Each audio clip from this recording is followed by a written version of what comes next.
Good morning again to all of you. Welcome back in online class. Students,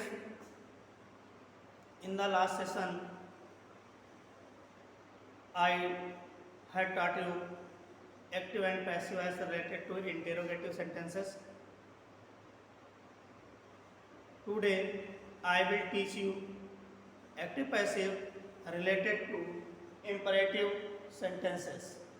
imperative sentences से related आपको आज active and passive voice पढ़ाए जाएंगे। तो students ध्यान से देखिएगा। एक काइंड इन्फॉर्मेशन है जो एक दिन पहले आपका वीडियो स्टार्ट हुआ था, असर्टिव सेंटेंस चल रहा था, उस पर आपको रूल्स बताए गए थे। रूल्स में बताया गया था कि जो प्रेजेंट का इंडेफिनिट है वो कंटिन्यूस बनता है, कंटिन्यूस का पैसिव कंटिन्यूस में ही बनता है, केवल बीइंग का यूज होता है। परफेक्ट का पैसिव परफेक्ट कंटिन्यूस बनता है और परफेक्ट कंटिन्यूस का पैसिव नहीं बनता है। स्टूडेंट्स वहाँ पर एक जगह सेंटेंस जो बनाया हुआ था वहाँ पर बीइंग का यूज नहीं किया गया था। सिर्फ एक ही स्टूडेंट ने उसको ध्यान दिया और कमेंट की। तो ऐसी उम्मीद है कि आप लोग भी ध्यान दिया करिए सेंटेंस क्या कहा जा रहा है, उसका पैसिव कैसे बनेगा, जबकि आपको सारे रूल्स बता दिए जाते हैं, उसी रूल्स के अकॉर्डिंग ही बनने हैं। अब हम लोग बात करते हैं इम्परेटिव सेंटेंसेस। तो पहले तो हमें मालूम होना चाहिए what is imperative sentences. Imperative sentences क्या होते हैं? Imperative sentences express command, that is advice, order और रिक्वेस्ट। एडवाइस, ऑर्डर और रिक्वेस्ट की कमांड को एक्सप्रेस करने वाले जो वर्ड्स होते हैं वो आपके इम्परेटिव सेंटेंसेस होते हैं। These sentences start with the first form of the main verb. If imperative sentence is negative, use don't in the starting of sentence. अगर आपका सेंटेंस नेगेटिव है, इम्परेटिव नेगेटिव है, तो सेंटेंस आपका डोंट से स्टार्ट होगा, do not से start होगा। Request की जा रही है तो प्लीज़ सर काइंडली से, और ऑर्डर किया जा रहा होगा तो आपका सेंटेंस रीड करने से ही पता चल जाएगा कि जो स्पीकर है वो ऑर्डर कर रहा, एडवाइस कर रहा या फिर रिक्वेस्ट कर रहा। जैसे आपको बताया गया, do this work, switch on the fan, switch off the fan, open the window. These sentences express command. Which command? These sentences express order command. Come here, go there, give me a glass of water. Such type of sentences express order command. If any sentences, please sir, kindly are given, please give me your pen, please do this work, please come here, kindly grant me leave. Such type sentences are express request command. Advice command, take your medicine regularly, do your work timely, learn your lesson completely. Such type of sentences express advice. Students, how can we change active into passive related to imperative sentences? So look at the board and be careful. Active formation of the imperative sentence is that verb first, object and other. So first of all, the passive formation of such type of sentences, I am going to write a general rule for imperative sentences that will be applied in every imperative sentences. First of all, we write let. After that, be. Object. Sorry. let object be third form of main verb then other verb।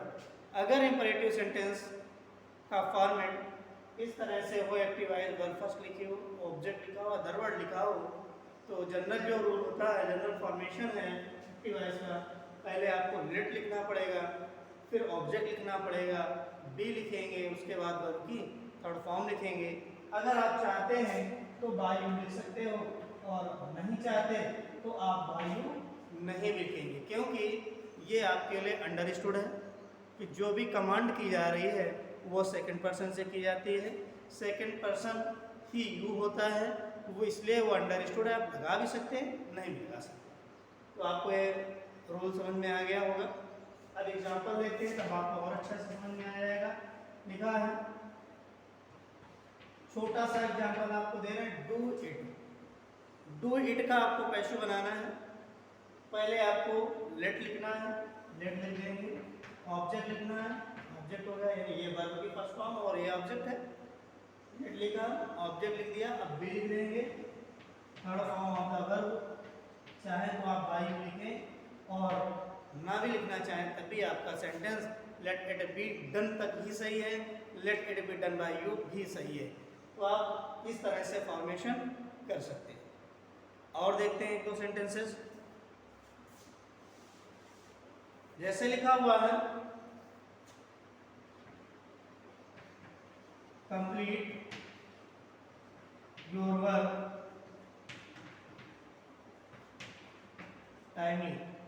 फिर आप क्या कर सकते हैं, इसमें भी आप पहले तो लेट लिखेंगे, ऑब्जेक्ट क्या है, your work, be third form of the main verb, complete verb का यूज हुआ है, कंप्लीटेड हो जाएगा, बाय यू टाइमली। आपको अब समझ में आ गया होगा। अब हम लोग आगे बढ़ते हैं। अगर किसी भी सेंटेंस में प्लीज, सर, काइंडली का यूज किया गया होगा तो कैसे यूज करेंगे, तो कैसे हम लोग पैसे बनाएंगे।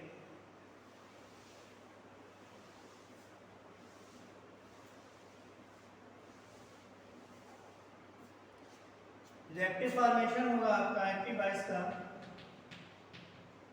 When active voice express request command. जब एक्टिव वॉइस किसकी कमांड एक्सप्रेस कर रहा होगा, रिक्वेस्ट। देखते हैं एक्टिव वॉइस कैसे रहेगा। पहले प्लीज या फिर सर या फिर काइंडली में से कोई वर्ड आएगा, वर्ब की फर्स्ट फॉर्म लिखी होगी, ऑब्जेक्ट होगा और अदर वर्ड होगा। Please sir, kindly, verb first, object, then other word. इसका पैसिव कैसे बनेगा, इसमें पैसिव इस तरह से बनेगा कि कमांड आपसे दी जा रही, आपसे रिक्वेस्ट की जा रही, तो प्लीज सर काइंडली तक में ही आपका पैसिव बन जाएगा।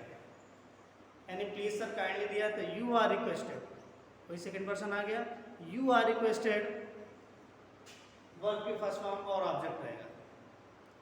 देखते हैं क्या होगा, यू आर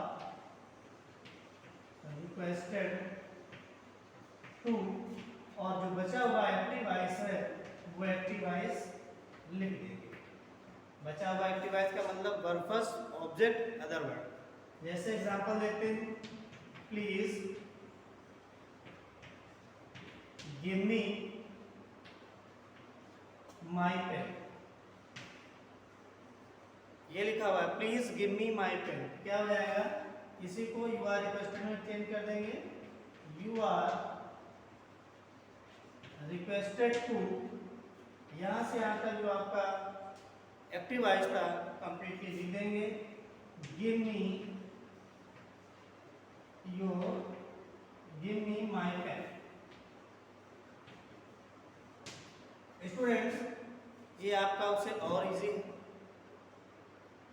अगर प्लीज सर काइंडली लगा है तो you are requested plus active voice लिख देना है, आपको बिल्कुल भी कोई दिमाग नहीं लगाना है। अब आगे बात करते हैं कि अगर सेंटेंस में डू नॉट का यूज हुआ हो तब क्या करते हैं। व्हेन एक्टिव वॉइस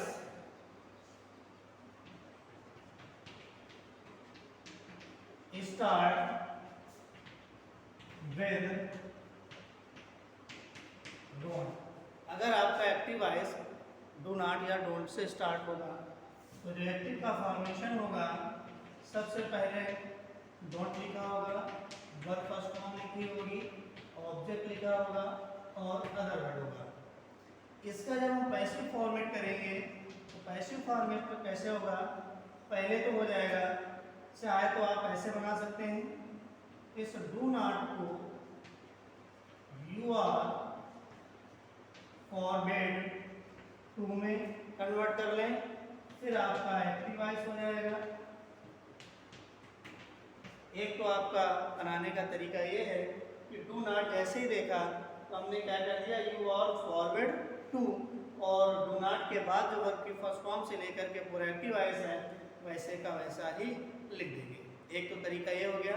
दूसरा तरीका देख लो जो हमने अभी बताया था, क्या बताया था, let object not be done, यानी जो जनरल फॉर्म होता है उसके अकॉर्डिंग। तो पहले लेट आ जाएगा, फिर ऑब्जेक्ट आ जाएगा, फिर नॉट होगा, फिर बी हो जाएगा और वर्ब की थर्ड फॉर्म हो जाएगी, और जो अदर वर्ड है वो हो जाएगा। एग्जांपल देखते हैं, अच्छे से समझ में आ जाएगा।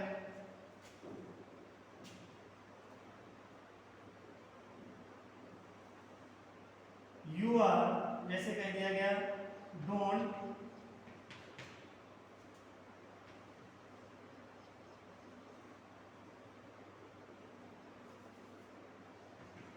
Tell a lie, it is a sentence active voice, don't tell a lie. Let a lie not be told, इसके कारण बना दिया गया, पहले लेट लिख दिया गया, ऑब्जेक्ट आपका अलाई है, फिर नॉट लिखा हुआ है, फिर बी लिखा हुआ है, वर्ब की थर्ड फॉर्म लिखा हुआ है, यानी इस तरह से एक बन गया। और जैसा एक ऊपर फॉर्मेशन बताया है, you are forbid to tell a lie, इस तरह से भी आप बना सकते हैं यू आर फॉरबिड का यूज करके। एक तरीका और है जिससे आप इसी सेंटेंस का पैसिव बना सकते हैं। उसमें क्या करना होगा, जो आपका एक्टिव वॉइस दे रखा गया है उसमें ये देखेंगे कि किस तरह की कमांड को एक्सप्रेस कर रहा है। लिखा है डोंट टेल अ लाई, झूठ मत बोलो, यानी यू हैव टू एडवाइज, आपको एडवाइस की जा रही है कि आप झूठ मत बोलो। तो क्या लिखेंगे, जैसे यू आर रिक्वेस्टेड टू पर पिछले सेंटेंस में किया प्लीज सर काइंडली वाले ने, इसमें भी कर देंगे you are advised not to tell a lie. क्या कर देंगे, यू आर एडवाइज्ड